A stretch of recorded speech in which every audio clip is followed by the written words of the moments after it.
So for the last few years, we've actually done some public outreach about the importance of CPR and really compression-only, hands-only CPR.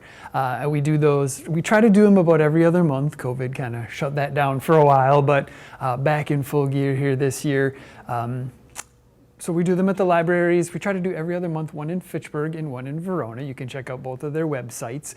It's up on our website as well. We're trying to put some flyers out there. It is about an hour. We plan for about an hour and a half. The class itself takes only about an hour. It's usually lots of questions, some really great questions that people bring in.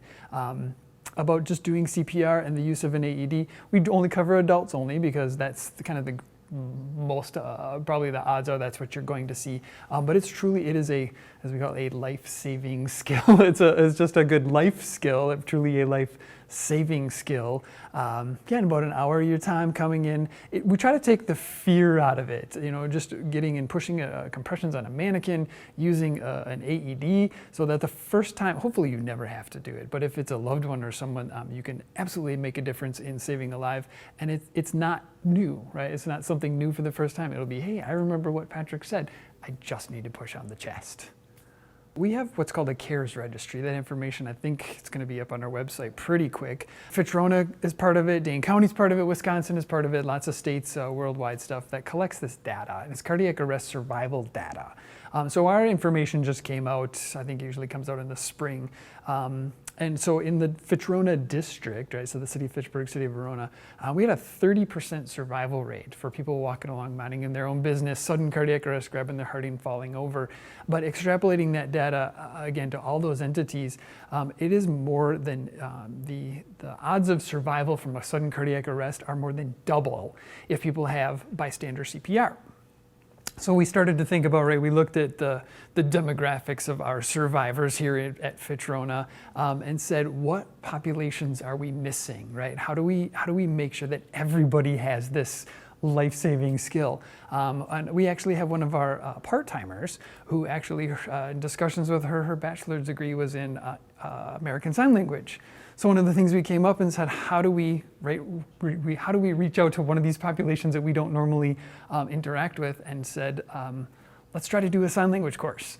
So we partnered with the ADRC, the Aging and Disability Resource Center from Dane County to help sponsor this class.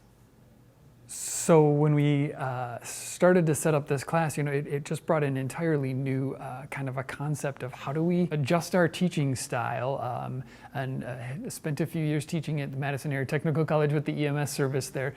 So kind of always in the back of my head, right? How do we adjust our teaching style to reach the people who don't meet our traditional teaching methods? So a couple of the things that we reached that we have. So we already have a feedback device on our mannequins.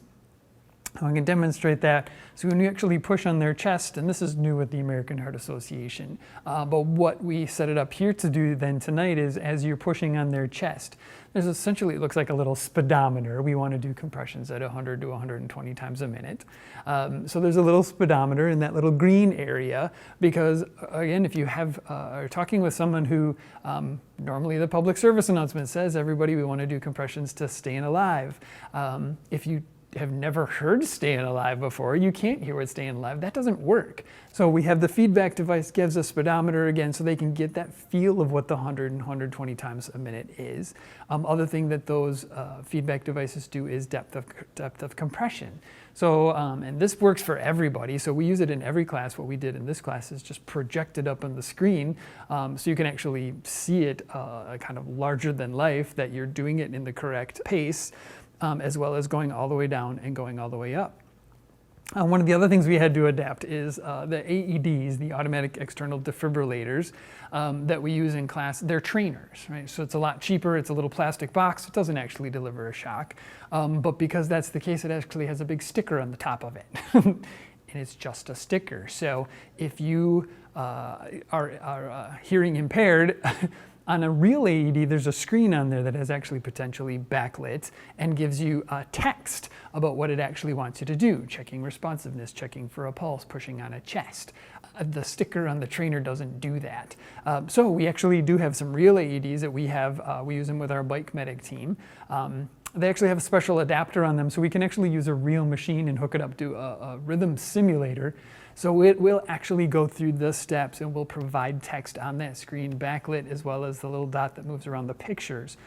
So we can use a real machine for someone who is hearing impaired to actually look and see what the machine is telling them to do. Again, really just being more comfortable. So if you ever had to do this, you really could push on a chest and you could use that AED because it just tells you what to do. That's what we tell people, right? Just turn it on and do what it tells you to do. So really hoping that tonight we get at least a handful of turnout. Trying to reach out to some of the organizations that may benefit from this. Hopefully, if it turns out, as well as we're trying to reach those other populations as well. So bringing in interpreting services, primarily in the Fitch-Rona district, it would be Spanish. So reaching out and getting a Spanish interpreter here for some of our classes. But yeah, highly encourage just anybody to come out. The Senior Center in Fitchburg, I know, has a class coming up in October.